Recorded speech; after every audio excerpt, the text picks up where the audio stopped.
Bonjour, soyez tous les bienvenus à cette deuxième partie de la présentation de l'encyclique du Saint-Père Fratelli Tutti. Le Père Antoine, le samedi dernier, il a présenté les deux premiers chapitres et moi je présenterai la suite, troisième et quatrième chapitre. Quelle méthodologie nous allons utiliser pour présenter ces deux chapitres? À la suite du Père Antoine, c'est toujours le résumé de ces chapitres. Pour ma part, j'aimerais vous présenter d'abord le plan détaillé de chaque chapitre. Le plan détaillé de chaque chapitre et ensuite le résumé un peu plus condensé, dense, d'un seul coup. Je ne développerai pas tous ces plans détaillés, mais c'est juste pour vous permettre d'avoir une vue d'ensemble de chaque chapitre. Donc, le troisième chapitre est intitulé « Penser et gérer un monde ouvert ». Penser et gérer un monde ouvert. Et ce chapitre commence du numéro 87 jusqu'au numéro 127. Donc, comme vous le savez, si vous parcourez cette encyclique, chaque paragraphe correspond à un numéro. Donc, nous allons essayer de parcourir ces chapitres en vous présentant maintenant les plans détaillés. Nous avons le premier sous-titre qui est présenté là. Nous avons tout de suite l'introduction, le numéro 87. Dans cette introduction, le Saint-Père parle de l'être humain qui doit se réaliser par les dons désintéressés de lui-même et la rencontre avec les autres personnes. En deuxième point, nous avons plus loin les numéros 88 à 90. Là, le Saint-Père nous invite à sortir de soi pour trouver l'autre, pour avoir un réseau de relations plus large. Voilà pourquoi il a intitulé ça « Plus loin ». Troisième point, la valeur unique de l'amour. La valeur unique de l'amour, numéro 91 à 84. Là, le Saint-Père aborde les sujets comme la force, la sobriété, la séduité. Sont des valeurs morales ajoutées à l'ouverture et union avec les personnes, avec les autres. Il aborde également dans ce sous-titre la charité. L'amour passe en premier. L'amour pour lui est au-dessus de tout. Le plus grand danger, c'est de ne pas aimer. Quatrième point, l'ouverture croissante de l'amour. Nous sommes au numéro 95 à 96. L'amour exige une ouverture croissante, appartenance mutuelle. Tous vous êtes des frères. Il cite là l'évangile de Matthieu, chapitre 23, verset 8. 5. Les sociétés ouvertes qui intègrent tout le monde. Numéro 97 à 98. Là, le Saint-Père nous invite à une ouverture universelle de l'amour. Et pour lui, cet amour existe. Une sœur, un frère souffrant, abandonné ou ignoré par ma société est un étranger existentiel, même s'il est natif de son pays. Donc, il faut être plus ouvert, ce que nous verrons dans ce numéro-là. 6. Compréhension inadéquate d'un amour universel. Numéro 99 à 100. Pour les saints-pères, l'amour est au-delà des frontières, l'amitié sociale. Mépriser son prochain, mépriser son propre peuple, c'est établir des catégories de première et deuxième classe.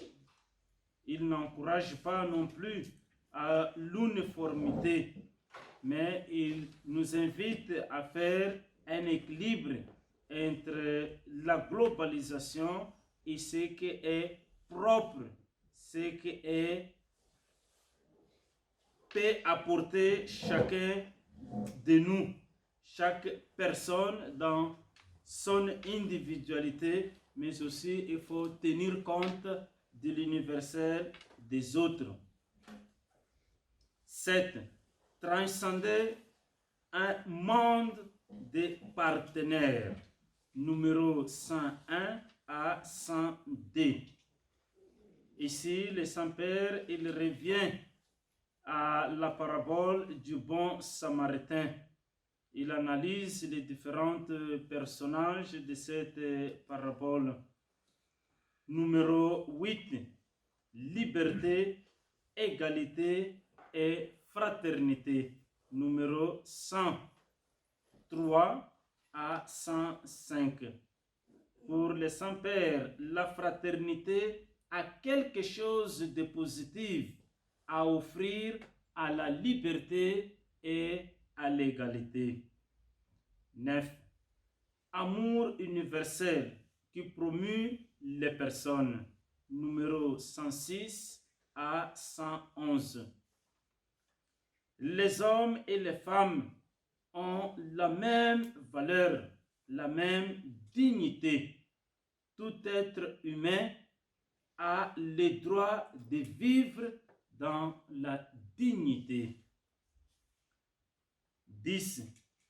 Promouvoir le bien moral. Numéro 112 à 113. Vouloir le bien de l'autre, chercher le bien pour l'autre.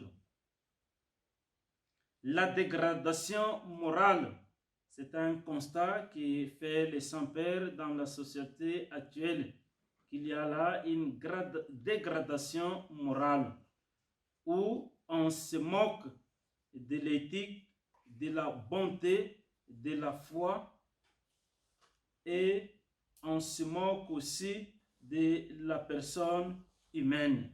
On n'est pas la respectant. On se moque de l'honnêteté.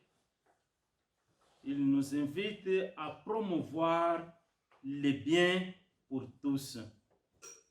11. La valeur de la solidarité.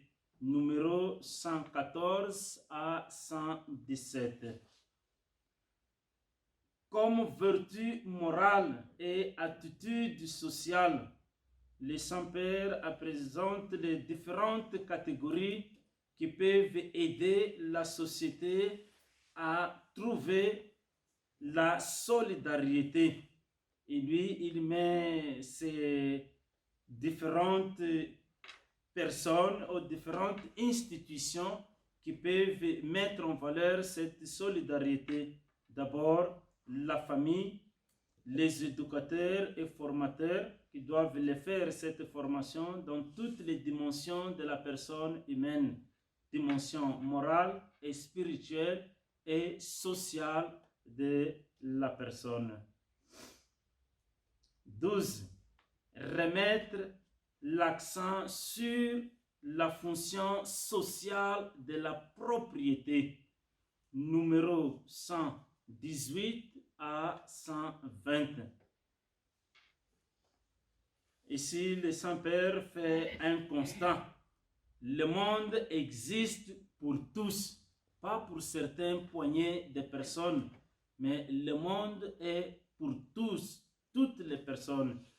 Et il pense là que aussi la distribution des richesses devrait être équitative.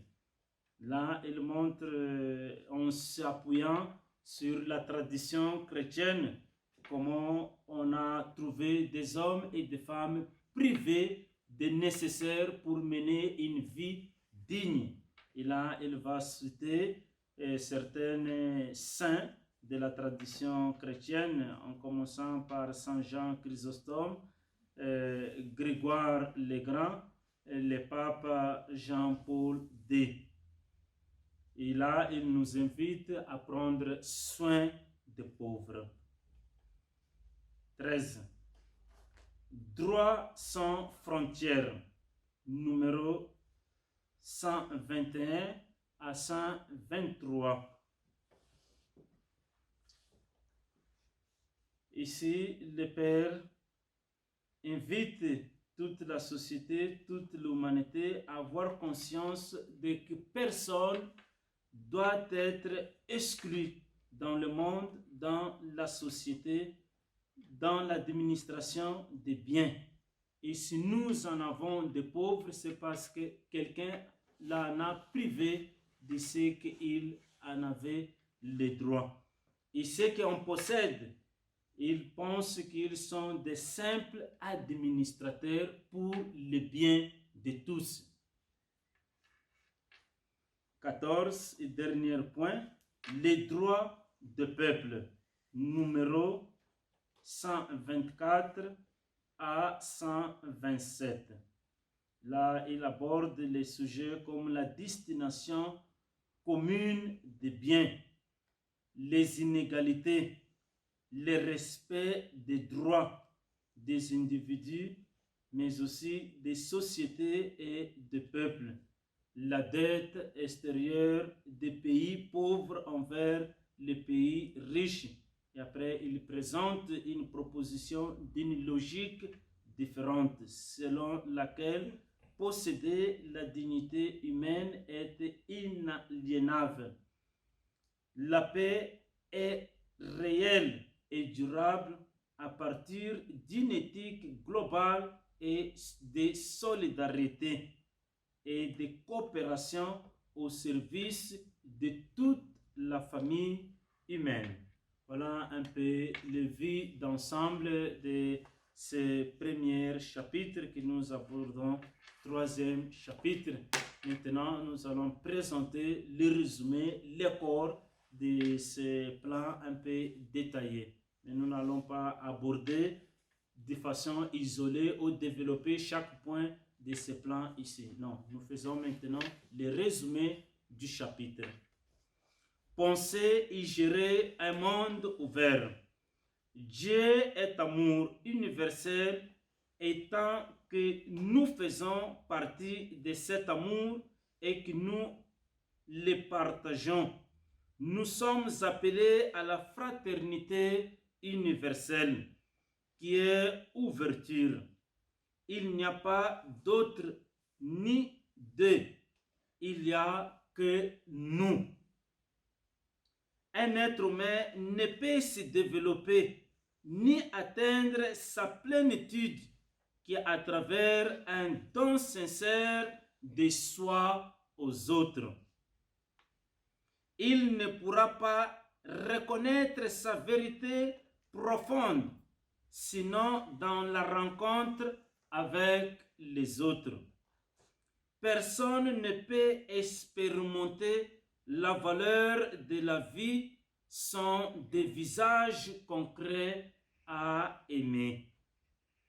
La vie subsiste là où il existe un lien, une communion, une fraternité. Elle sera plus forte si elle est bâtie à partir des relations vraies et des liens de fidélité. Toute la relation saine et authentique nous ouvre aux autres. Nous ne pouvons pas réduire notre vie à nous-mêmes ou à notre petit groupe. L'hospitalité est une façon concrète d'ouverture et de rencontre. La stature spirituelle d'une existence humaine est définie par l'amour, les critères pour la décision définitive concernant la valeur d'une vie humaine. Le plus grand danger est de ne pas aimer. L'amour est quelque chose de plus qu'une série d'actions bénéfiques. Celle-ci dérive d'une union qui incline toujours plus vers l'autre en la considérant comme précieux, digne, agréable et beau. Ce n'est qu'en cultivant ce genre de relations qui nous rendra possible une amitié sociale qui n'exclut personne et une fraternité ouverte à tous. Nous voyons s'aimer la vocation à former une communauté composée de frères qui s'accueillent réciproquement en prenant soin les uns des autres. L'ouverture universelle n'est pas géographique, mais existentielle. C'est la capacité quotidienne d'élargir mon cercle, de rejoindre les périphéries, ce que je ne considère pas spontanément comme faisant partie de mon centre d'intérêt, même s'il soit proche de moi. Chaque frère souffrant, abandonné ou ignoré par ma société est un étranger existentiel. Certains frères sont traités comme des exilés cachés, des personnes porteuses d'handicap, sentent qu'elles existent sans appartenance et sans participation. Nombreux sont ceux qu'on empêche d'avoir une pleine citoyenneté. L'amour qui s'étend au-delà des frontières est à la base de l'amitié sociale, condition de la possibilité d'une ouverture universelle. La vie n'est pas monochromatique, c'est-à-dire harmonieusement et dans une seule fréquence. Notre famille humaine a besoin d'apprendre à vivre ensemble dans l'harmonie et dans la paix, sans que nous ne devions être tous pareils. Nous sommes différents. Nous sommes tous frères et sœurs. Même si nous sommes différents, nous pouvons, dans nos différences, trouver une harmonie entre nous. Ceux qui s'organisent en empêchant toute présence étrangère de perturber leur identité et leur organisation de groupe exclut la possibilité de se faire prochain des autres. Ils ne peuvent alors être que des partenaires en fonction d'intérêts déterminés.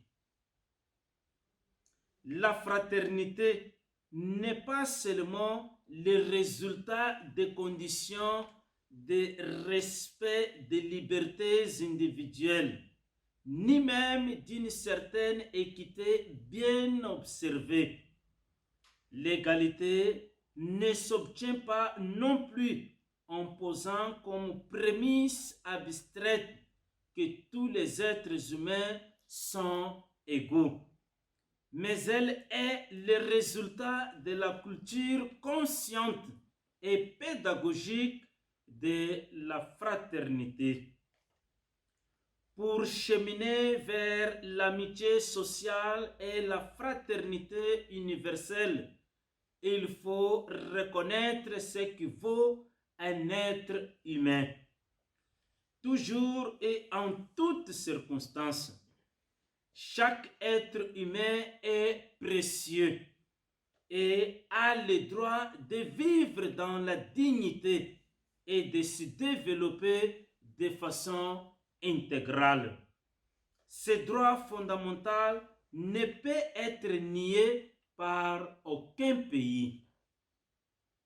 À cette fin, le pape François nous appelle à promouvoir le bien pour nous-mêmes et pour toute l'humanité.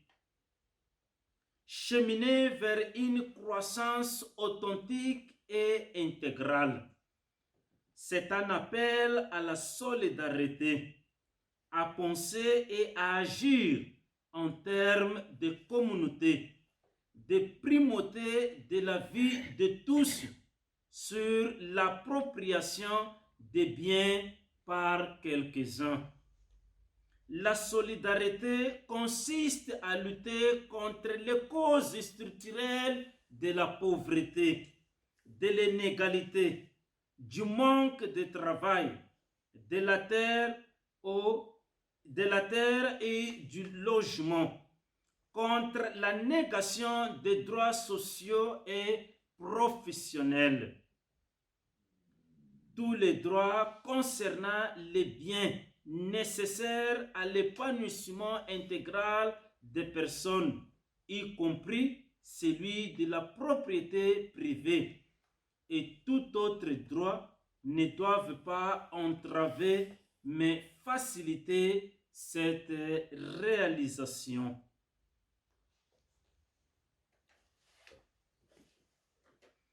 Personne ne peut donc être exclu. Le développement doit assurer les droits humains, personnels et sociaux, économiques et politiques, y compris les droits des nations et des peuples. L'activité des entrepreneurs devra être orientée au progrès de tous et à la suppression de la misère. Comme je le disais dans ce plan détaillé, ici les saints-pères montrent comment malheureusement certaines personnes sont exclues en s'appuyant sur la tradition chrétienne, en citant par exemple Saint Jean Chrysostome qui dit: ne pas faire participer les pauvres à leurs propres biens, c'est les voler. Ce ne sont pas nos biens que nous détenons, mais les leurs. Il cite également Saint Grégoire le Grand qui dit: quand nous donnons aux pauvres les choses qui leur sont nécessaires, nous leur donnons ce qui est à eux. Poursuit le Saint-Père. Nous n'aurons la paix que quand seront assurés la terre, le logement et le travail pour tous. La paix ne sera durable qu'à partir d'une éthique globale de la solidarité et de la coopération au service de toute la famille humaine. Les services de la dette, dans bien des cas, non seulement ne favorisent pas le développement, mais le conditionnent fortement. Certes, toute dette légitimement contractée est à payer, mais à la manière dont les nombreux pays pauvres, l'honneur envers les pays riches, ne doivent pas en compromettre leur service et leur croissance. Nous continuons sur la même méthodologie pour ce quatrième et dernier chapitre. Ce quatrième chapitre est intitulé « Au cœur ouvert au monde ». Un cœur ouvert au monde. Et là, il commence par une introduction qui est au numéro 128. dans cette introduction, le Saint-Père nous montre comment relever les défis en tant que frères et sœurs. Comment relever ces différents défis de tout ce qu'il vient de présenter dans ce chapitre 3e. De la limite des frontières numéro 129 à 132. Il s'agit là des immigrants. Et il souhaite que les immigrants soient accueillis, protégés et promouvoir et les intégrer dans la société. 3. Les dons réciproques, numéro 133 à numéro 136. La culture de l'autre, sa présence, la différence enrichit réciproquement. 4. L'échange fécond, le numéro 137 à 138. Le développement, le Saint-Père invite à développer la conscience qu'aujourd'hui, ou bien nous sommes sauvés tous, ou bien personne ne se sauve. À développer cette conscience de nous sauver tous aux personnes. 5. Une gratuité qui accueille, numéro 139 à numéro 141. La gratuité existe et il définit cette gratuité. Faire le bien sans rien attendre de retour. 6. Local et universel, numéro 142. Il fait un constat, le Saint-Père, dans ce numéro, qu'il y a une tension entre la globalisation et la localisation. Il faut considérer ce qui est global, sans laisser de côté ce qui est local. Un juste équilibre entre les deux, ce qui est global et local. 7. La saveur locale, numéro 183 à numéro 145. 143 à 145. L'ouverture entre le peuple commence par l'amour de sa propre terre, de son propre peuple, de ses propres traits culturels. 8. L'horizon universel, numéro 146 à numéro 150. Là, le Saint-Père nous invite à faire attention dans cet amour universel, dans cet horizon universel, faire attention au narcissisme. Il nous invite à prendre soin de ses racines, sans se figer, sans se fermer aux autres cultures, ni au métissage.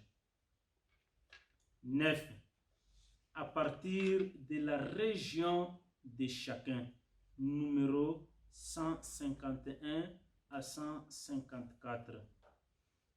Établir de bonnes relations entre les pays, les régions et les voisins.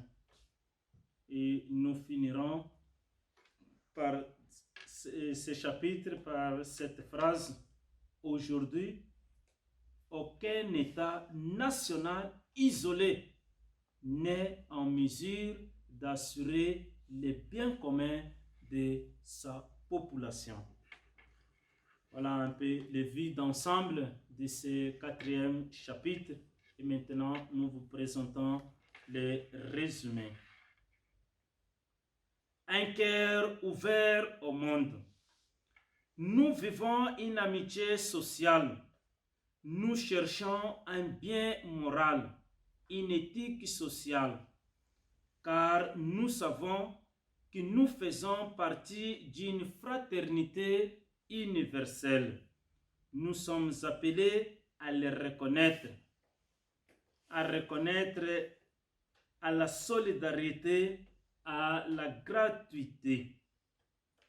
L'affirmation que tous les êtres humains sont frères et sœurs nous oblige à envisager de nouvelles perspectives et à développer de nouvelles réactions. Lorsque le prochain est une personne migrante, des défis complexes s'entremêlent. Tant que des progrès n'auront pas été accomplis pour éviter les migrations non nécessaires et à cette fin, créer dans les pays d'origine de meilleures conditions pour un développement intégral. Notre devoir est de respecter les droits de chaque être humain, de trouver un lieu pour satisfaire ses besoins primordiaux et se réaliser intégralement. Efforçons-nous d'accueillir, de protéger, de promouvoir et d'intégrer. En ce sens, il est notamment indispensable de simplifier l'octroi des visas, d'adopter des parrainages, d'ouvrir des couloirs humanitaires, d'offrir un logement, de garantir la sécurité et l'accès aux services essentiels, ainsi qu'une assistance consulaire. L'arrivée de personnes différentes se transforme en dons quand nous les accueillons avec notre cœur et quand nous leur permettons de continuer à être elles-mêmes. La gratuité est la capacité de faire des choses bonnes en soi sans espérer en retirer aucun bénéfice, ni quelque chose en échange. Seule une culture sociale et politique qui prend en compte l'accueil gratuit pourra avoir de l'avenir. Il faut établir une saine tension entre mondialisation et localisation.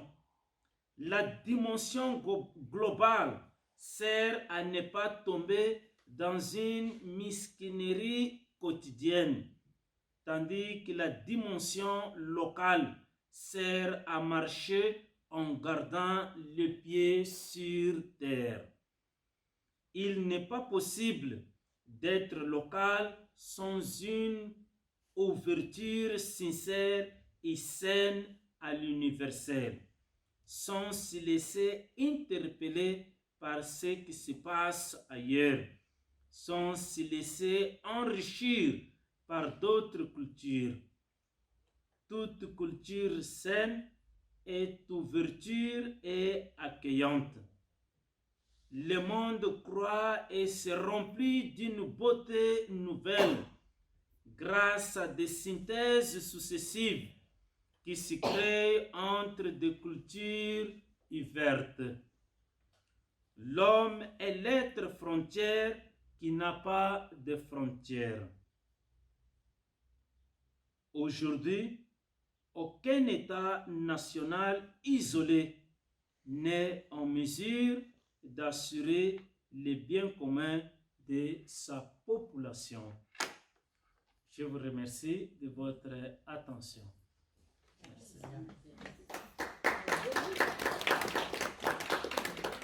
Maintenant, nous passerons à l'échange. S'il y a des questions, des contributions, c'est le moment d'échange autour de ce que nous venons d'écouter. À vous la parole maintenant. Oui. J'ai été très surpris. Je n'ai pas lu Fratelli Tutti.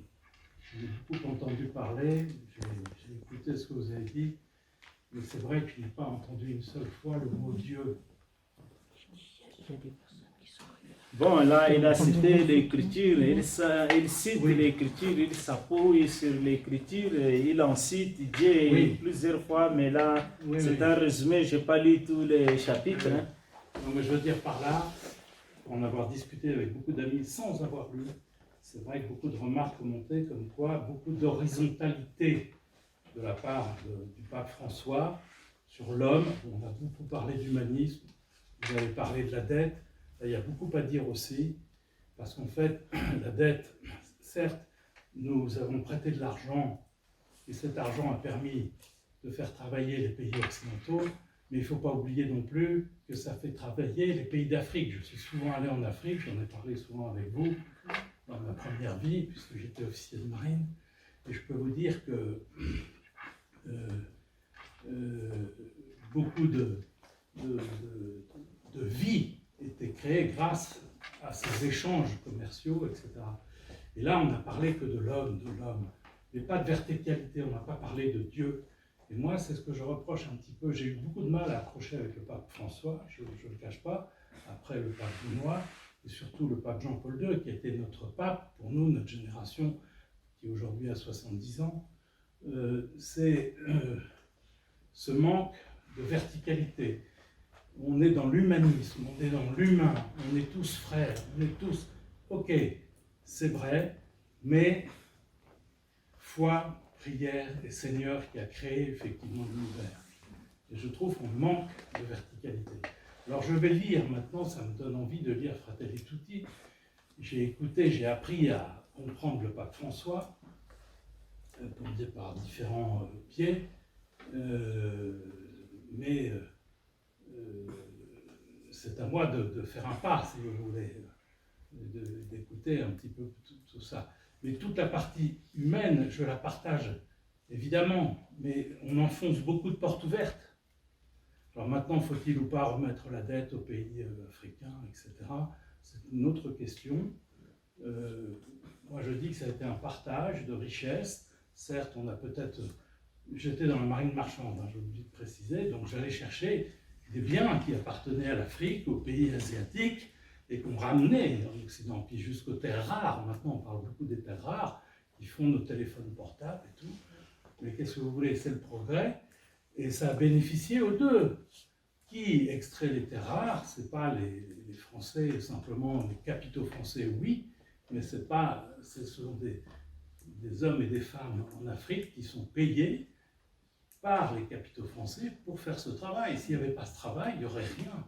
J'ai eu un oncle missionnaire en Afrique, en Centrafrique, très longuement, père du Saint-Esprit. Il nous a beaucoup expliqué de beaucoup de choses, et notamment que nous serions évangélisés par des pères africains, et j'en suis très heureux, vous en êtes un, et qui ont été formés là-bas. Et c'est aussi, là c'était un sens de verticalité, parce qu'il y a un manque chez nous terrible. Effectivement, on devient plus prêtre, on n'ose plus passer le pas, etc.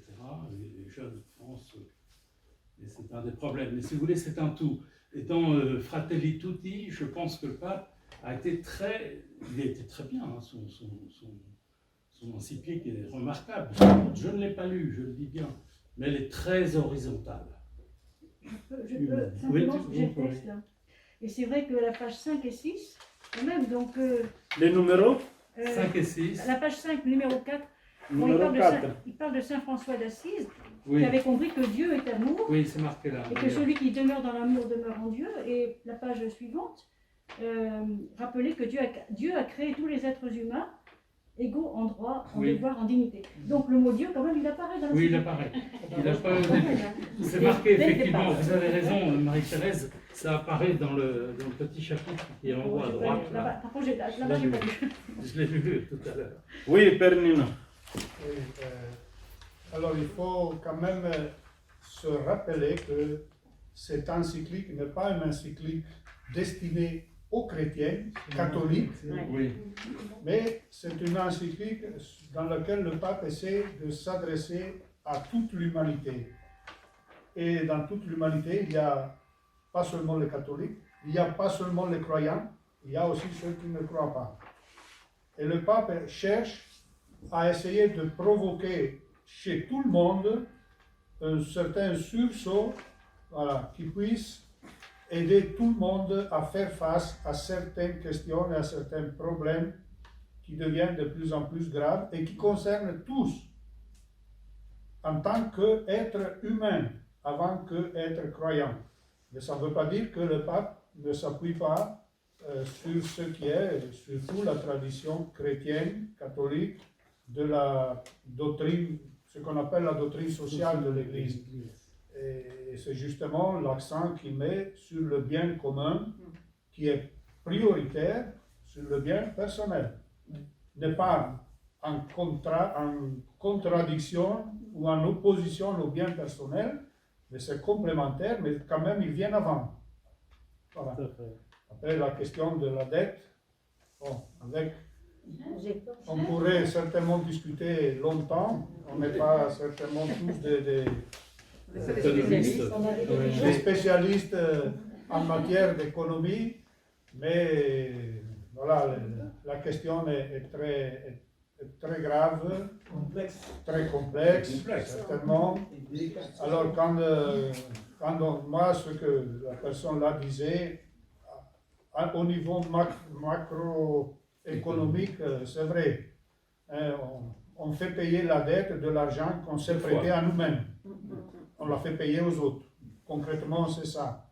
Après, il faut voir aussi, oui, c'est vrai que en partie, ça donne du travail quelque part aux gens qui sont sur place, mais de plus en plus, c'est du travail mal payé, sous-payé, de l'exploitation, c'est source de violence, c'est source de vraiment de graves injustices, et que voilà, il faudrait vraiment prendre le temps d'aller loin dans ce dossier.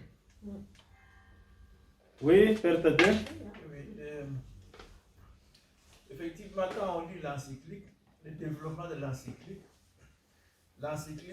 parle beaucoup du domaine social, des relations les uns les autres.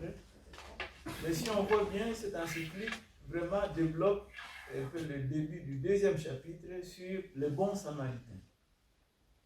Toute l'encyclique, me semble-t-il, est structurée vraiment à partir du bon samaritain. C'est-à-dire, dans le bon samaritain, il y a ces bandits qui, molestent l'homme là qui est blessé. Il y a les prêtres qui passent, les lévites, et il y a même lui-même, l'homme qui est blessé là. Alors, comme disait tout à l'heure le Père Nino, cette encyclique vraiment embrasse tout le monde, personne n'est épargné dans cette encyclique. Et ce qui est beau est que nous avons appris, je pense il y a une semaine, que les musulmans en ont fait leur encyclique. Ils ont traduit ça. Ils ont traduit cette encyclique et ils en parlent chez eux. Évidemment, ces domaines si on appuyait beaucoup plus la foi chrétienne, ça serait un peu difficile. Donc il est parti de là et c'est une encyclique qui regarde les relations des uns des autres. On peut se sentir comme une personne qui est, comme on dit, molestée. On peut être là comme des bandits. On peut se retrouver aussi comme les lévites et les prêtres. Alors tout le monde est là-dedans. Et apparemment, cette encyclique, vraiment, tout le monde a un message qui soit catholique, pas catholique, païen, athée, en tout cas, au moins au niveau humain. Je pense que le pari de cette encyclique aura été que tout le monde se retrouve.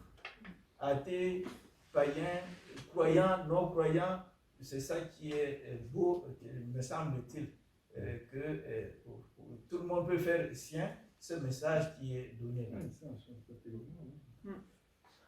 La problématique, c'est quand même de savoir de quelle classe il parle. C'est peut-être ça qui m'a préparé. Je trouve que cette lecture d'encyclique demande une préparation. Parce qu'on part avec un schéma, avec une vision du pape, on part de sa propre religion. Et peut-être que la difficulté qui peut apparaître, c'est celle-ci. C'est de savoir finalement de quelle place il parle. Parce quand on parle à tout le monde, on n'a pas été habitué à avoir des papes qui parlaient à tout le monde de cette manière-là. c'était souvent des enjeux beaucoup plus marqués, beaucoup plus précisés. Et c'est ça aussi la nouveauté. C'est ça aussi ce qui... Oui, il y a Gervais là qui veut parler. Oui. Ce que je pense, c'est que le pape, finalement, c'est comme s'il traduisait un petit peu l'évangile dont il est pétri, mais qu'il ne peut pas annoncer comme évangile, mais qu'il fait transparaître par la compassion qu'il a par rapport au monde. Et ça, je trouve ça quand même, c'est pas déplacé, parce que effectivement, l'évangile, le Christ est venu l'annoncer, et nous, et lui, en tant que pape, c'est quand même, mais pas utiliser les mêmes mots, parce qu'effectivement, il y a besoin de respecter ce que les autres ne croient pas, et ça, c'est important. On a tous une sagesse, une intelligence. Nous aussi, devrait. Alors, nous, on a la chance d'avoir l'évangile, de connaître. Donc, mais même chacun a quand même quelque chose dans la tête, je suppose. Enfin, je pense. Mais moi, je trouve que Faisons ceci, demandons la parole. Quand on commence à parler sans demander la parole, ça peut être un peu difficile. Bruno, Oui, Bruno. Moi, j'ai mon expérience française et aussi internationale. En fait, tout ce qui vient d'être dit peut être réfléchi en France, sans sortir des frontières. Parce que nous avons aussi nos frontières entre nous, nous avons aussi nos inégalités financières, ceux qui peuvent financer et ceux qui ne peuvent pas, ceux qui sont dépendants en permanence des autres et dont on n'attend rien ou qu'on pille aussi, parce que je peux vous dire que j'ai assisté à des résorptions de bidonvilles en Espagne. La raison de la résorption n'était jamais l'intérêt des habitants, c'était parce qu'on voulait faire une zone industrielle, on voulait faire passer une autoroute, le bidonville était là, brusquement on trouve de l'argent pour reloger les gens, mais parce qu'il faut se débarrasser de la population pour faire la zone industrielle ou pour faire l'autoroute. C'est la même mécanique, et donc je trouve que c'est important que nous, ici en France, que ce soit français ou pas français, peu importe, on se pose aussi ces questions et qu'on y réfléchisse. Et c'est aussi compliqué, ce que nous a dit le bonhomme sur la dette, beaucoup, c'est passé au-dessus de la tête de beaucoup d'entre nous, c'est la même chose dans notre pays, et je trouve intéressant que le pape nous pose la question, est-ce que vous réfléchissez à ça dans votre communauté ecclésiale? C'est pour moi ça la question centrale de cette... C'est bien que ça s'adresse au monde, mais ça s'adresse à nous, et je trouve ça très intéressant pour notre carême, on nous bouscule avec cette encyclique en nous disant, bon voilà, on vous lance, maintenant, où est-ce que vous allez réfléchir à ce que ça veut dire pour vous dans votre communauté ecclésiale, dans votre communauté paroissiale? Qu'est-ce que ça veut dire au niveau du partage, au niveau de comment on fait pour que les gens puissent travailler, comment on donne sans humilier, etc.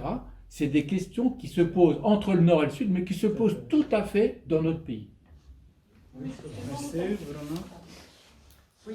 Oui, Brigitte. Non, moi je voulais simplement dire, pour confirmer ce que Jean-Louis disait, que quand j'entends ce que j'entends là, dans cette encyclique, ça me fait penser tout à fait au chapitre 25 de Matthieu.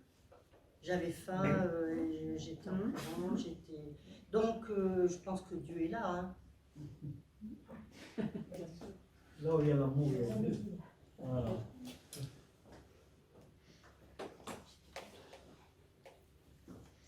D'autres contributions? Oui, Oui, Jacques? J'entends le discours ou l'encyclique. Donc il y a tellement de choses qui doivent changer. Ça s'adresse, j'ai l'impression que ça s'adresse aux décideurs. Mais nous, à notre niveau, le peu qu'on peut faire ne va pas transformer le monde. C'est mon interrogation ou ma question. Non, je pense, je ne partage pas votre avis, personnellement, hein, je ne partage pas votre avis, m'appuyant de ce que Bruno vient de dire. Oui, c'est juste une opinion que vous avez donnée et moi je donne la mienne. Bruno vient de dire, c'est une invitation, il le dit pour tout le monde. Et nous avons souvent la tendance de parler et penser aux autres, les grandes puissances, les pays, les gouvernements. Mais nous, localement, ça nous touche aussi dans notre communauté. Comment nous faisons le partage sans humilier l'autre? Nous, comment nous demandons les services sans humilier l'autre? Est-ce qu'il y a l'espace de partager les services dans notre communauté? Est-ce qu'on s'accueille dans notre communauté? Nous, comme chrétiens, dans notre communauté. Est-ce qu'on s'accueille? Et si on arrive à s'accueillir, à se respecter, à partager, à vivre harmonieusement dans nos différences, on aurait amélioré notre monde, là où nous sommes. Et cela aura des implications. Chacun, par exemple, s'il arrive à vivre dans la différence, l'unité, dans la communauté paroissiale, facilement pourra vivre cette même unité dans la différence dans les quartiers où ils vivent, dans la famille. Respecter les enfants dans les différences. Vous êtes parents, vous pensez sur une certaine manière, vous souhaitez bien et vivre de cette manière, mais les enfants peuvent choisir une autre orientation, une autre fois. Est-ce que vous le respectez dans sa différence? Ou bien parce que pour vous, selon votre évangile, c'est comme ça. S'ils ne prennent pas cet évangile, il est dehors de la maison. Ça s'applique là où nous sommes, là où nous vivons. Si on arrive à améliorer ces petits points là où nous sommes, je pense qu'on n'aurait pas travaillé en vain. On aurait fait quelque chose, on aurait bossé. Et on va améliorer là où nous sommes. Mais si vous n'êtes pas ministre, vous n'êtes pas les maires, vous ne devrez pas prétendre améliorer la ville de l'Amir. Vous allez commencer par où? Vous allez commencer par où? Vous ne faites ni partie du conseil, de la mairie. C'est difficile. Mais si vous faites quelque chose dans votre petit groupe, dans votre petite association, je pense que vous faites quelque chose là-dedans. Bon, c'est mon opinion, je pense. Oui, nous allons donner la parole. Vous avez déjà parlé. Vous allez parler, Patricia. Marie-Paul, oui. Marie-Paul. Oui, il y a vraiment quelque chose qui fait tilt en moi. Je me dis que l'union, c'est la force. Et je trouve que c'est très important. Enfin, c'est ce que je remarque d'après notre expérience de faire partie de l'association Le Carme. Carme, c'est collectif d'accueil des réfugiés en Matésine. C'est un exemple que je voudrais dire que j'ai vraiment découvert. Là, justement, il y a des gens de tous bords. On n'a pas choisi les gens qui voulaient en faire partie. Et je trouve que c'est une force inouïe. Parce que ça nous fait voir plus loin. Ça nous fait vraiment ouvrir les yeux sur d'autres choses. Ça nous fait aussi enlever nos préjugés. Parce que des fois, on se dit, oui, les chrétiens, ils ont des bonnes pensées, les autres, on les met de côté. Enfin, c'est une remarque. Et je trouve que c'est aussi dangereux, quelque part, de vouloir faire quelque chose tout seul face à quelque chose qui est trop compliqué. Parce que c'est vrai que des fois, un accueil d'une personne qui est en détresse, c'est très très compliqué de le gérer tout seul. Alors que quand on est ensemble, on peut réfléchir à qu'est-ce qu'on est en train de faire et qu'est-ce qui est le mieux. Et entre autres, réfléchir à donner la place à la personne qu'on accueille, lui redonner sa dignité, lui donner la possibilité d'exister, d'apporter sa propre opinion, mais aussi de le faire participer à des choses qu'on fait ensemble. Et je trouve vraiment il y a des découvertes inouïes quand on est ensemble. Très bien, merci Marie-Paul. Oui, Patricia? Ça reprend un des aspects que disait Marie-Paul. Je ne pense pas qu'on se pose les mêmes questions quand on est, on va se considérer quand même comme nantis, parce qu'on n'a pas trop de soucis d'apprécier la vie. Et quand on voit les questions que pose le pape François, qui a quand même vécu dans des lieux de vie où les questions ne sont pas les mêmes, les questions de survie ne sont pas les mêmes. Et je crois que c'est en ce sens les questions qui nous suggèrent sont importantes. Parce que ce n'est pas forcément de la mauvaise volonté ni quoi que ce soit, mais c'est vrai que c'est peut-être certaines questions auxquelles on n'avait pas pensé. Très bien. Oui. Effectivement, il y a des questions auxquelles on ne pense pas. Parce que je dirais qu'aussi dans nos sociétés privilégiées, on cherche à nous polariser aussi sur nos intérêts, sur nos réussites, sur tout ça. Et je dirais que quand on est dans une position comme ça, c'est sûr que c'est difficile d'aller se préoccuper de ce qui se passe ailleurs. Et pourtant, c'est nécessaire. Oui. Père Tadé? Oui, moi je reviens un peu sur la question disons que Bruno venait de poser. Je pense que nous avons ici un plan pastoral. Et la question qu'il posait, mais le pape vient de donner ses indications qui concernent pour ce chapitre-là, disons, ce qui gouverne les relations entre les nations. Alors nous, au niveau de la paroisse, est-ce qu'il y a quelque chose à faire? Quelles sont les indications, si on peut dire pratiques, que cette encyclique provoque en nous? Nous sommes heureusement, je pense tous, on fait partie des groupes. Alors, peut-être à notre niveau, la provocation justement de ce que nous venons d'entendre serait de voir dans nos groupes, nous avons un plan pastoral, nous avons des façons de conduire nos fraternités, différents groupes. Alors, on peut, si c'est possible, peut-être voir comment ensemble, dans les différents groupes, faire une réflexion à partir de ces indications. Comment est-ce que cette encyclique nous profite à nous? Quel changement cette encyclique peut nous donner, nous indiquer dans les différents groupes où nous sommes? Il me semble que c'est ça. Autrement, bon, nous écoutons, bon, c'est fini, au revoir. Je pense. On peut voir comment reprendre ça d'une manière ou d'une autre à partir de notre plan pastoral dans nos différentes façons de servir notre paroisse. Voilà une proposition d'agir localement à partir de l'encyclique. Il y a d'autres contributions? S'il n'y en a pas, nous allons nous arrêter ici. Oui, Bruno. Simplement, on n'est pas revenu sur le chapitre 3 vraiment, autour de la notion de lien et de fraternité qui nous lie, que nous sommes liés. C'est-à-dire qu'en fait, le pape, là, il affirme quelque chose, à mon avis, de très spirituel, qui est une affirmation qu'on est tous frères parce qu'on a, par essence, on est tous frères. Et ça c'est différent. Enfin, moi, je dis, la solidarité, c'est se mettre ensemble pour un objectif commun, c'est s'organiser. Mais la fraternité va plus loin, parce que, en fait, qu'on soit organisé ou pas, on est frères. Après, on en fait quoi? On voit bien dans la parabole du bon samaritain que les deux frères, c'est des frères. Mais on ne peut pas dire qu'ils tirent la même charrue. C'est pas évident du tout. Il y en a un qui fout le camp avec l'argent, qui revient, etc. Mais ils sont frères. Et le père leur redit ça. Le père leur redit, mais ton frère est venu, il est vivant, il faut le fêter. Mais le frère n'est pas d'accord.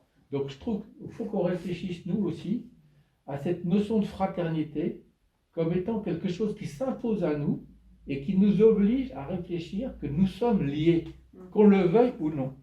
Et ça, c'est pas pareil qu'une solidarité où on s'entend entre les gens qui se mettent d'accord pour, comme dit Marie-Paul, elle a raison, ça donne du poids, ça donne de la force, mais c'est pas du tout dit qu'une solidarité n'exclut pas.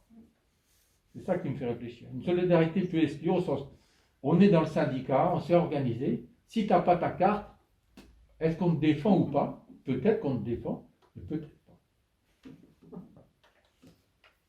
Donc tu veux dire par là, si on n'est pas baptisé, on n'a pas la carte? Non, c'est pas ça que c'est pas la lecture que je fais du bon. Non, je fais exprès, j'ai fait un peu de provocation. Les vies se prodiguent.